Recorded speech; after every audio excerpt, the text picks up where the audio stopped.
اللہ تعالیٰ اس وقت بھی ہمیں دیکھ رہے ہیں۔ اگر کسی کے دل میں یہ بات، یہ نیت اس کے دل میں چل رہی ہے کہ مجھے اللہ سے دوستی کرنی ہے، تو اللہ تعالیٰ تو دیکھ رہے ہیں۔ وہ کسی کے دل میں نہیں چل رہی، اس کو بھی دیکھ رہے ہیں۔ وَلِلَّهِ غَيْبُ السَّمَاوَاتِ وَالْأَرْضِ، نہ آسمانوں میں اللہ سے کچھ چھپا ہوا ہے اور نہ زمینوں میں اللہ سے کچھ چھپا ہوا ہے۔ کچھ بھی اللہ تعالیٰ سے چھپا ہوا نہیں ہے۔ وہ سب کے دلوں کو دیکھتا ہے، سب کے دماغوں کو دیکھتا ہے، اور وہ سب کچھ دیکھ رہا ہے۔ وَيُذِلُّ اللَّهُ الظَّالِمِينَ، اللہ ظالموں کو بھٹکاتا ہے۔ وَيَفْعَلُ اللَّهُ مَا يَشَاءُ، اللہ جو چاہتا ہے وہ کر گزرتا ہے۔ وَأَنزَلَ مِنَ السَّمَاءِ مَاءً، اللہ آسمان سے بارش نازل کرتا ہے۔ وَلَا تَحْسَبَنَّ اللَّهَ غَافِلًا عَمَّا يَعْمَلُ الظَّالِمُونَ، گنہگار یہ نہ سمجھیں کہ مجھ سے کوئی پوچھنے والا نہیں ہے، میرا کچھ ہونے والا نہیں ہے۔ کیا پتہ اللہ کا عذاب سروں پر آ کر کھڑا ہو گیا ہو اس بندے کے اوپر جو گناہ کر رہا ہو اور جو لگاتار اللہ کو ناراض کر رہا ہو۔ وہ یہ نہ سمجھے کہ اللہ مجھ سے غافل ہے۔ اللہ تعالیٰ ہر گنہگار کو پکڑتا ہے، اس کو عذاب دیتا ہے، اور ہر نیکوکار کو، نیکیاں کرنے کو اللہ تعالیٰ اس کو انعام دیتا ہے جو نیکیاں کرتا ہے۔ اللہ تعالیٰ کے ہاں تھوڑا سا وقت لگتا ہے، لیکن انسان سمجھتے ہیں کہ شاید مجھ سے کوئی پوچھنے والا نہیں ہے۔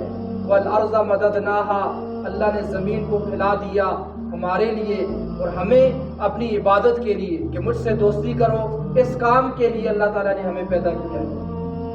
اللَّهُ الَّذِي رَفَعَ السَّمَاوَاتِ بِغَيْرِ عَمَدٍ، اللہ نے آسمانوں کو بغیر ستونوں کے بلند کیا ہے۔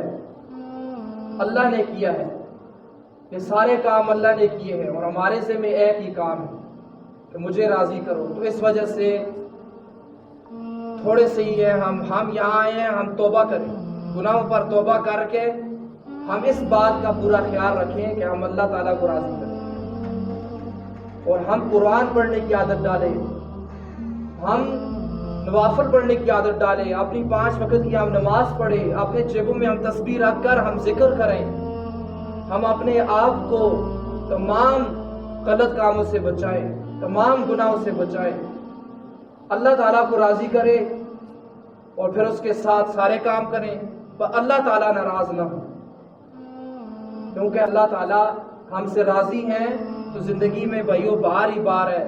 خوشبودار تب زندگی بنتی ہے جب اللہ راضی ہوتی ہے۔ زندگی گندی تب ہوتی ہے جب انسان گناہ کرتا ہے، اللہ کو ناراض کرتا ہے۔ ایک ہی راستہ ہے زندگی کو خوشبودار بنانے کا، بہترین بنانے کا، وہ ہے اللہ کو راضی کرنا۔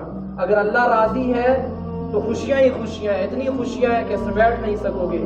اگر اللہ ناراض ہے تو دکھ ہی دکھ ہوں گے، پیسے ہوں گے پھر بھی دکھ دل کو کھائیں گے، کھانا کھا لیا ہوگا پھر بھی دکھ دل کو کھائیں گے، گھر ہوں گے پھر بھی دکھ دل کو کھائیں گے۔ بس اللہ کو راضی کر رہے ہیں، زندگی خوشبودار ہی خوشبودار ہے۔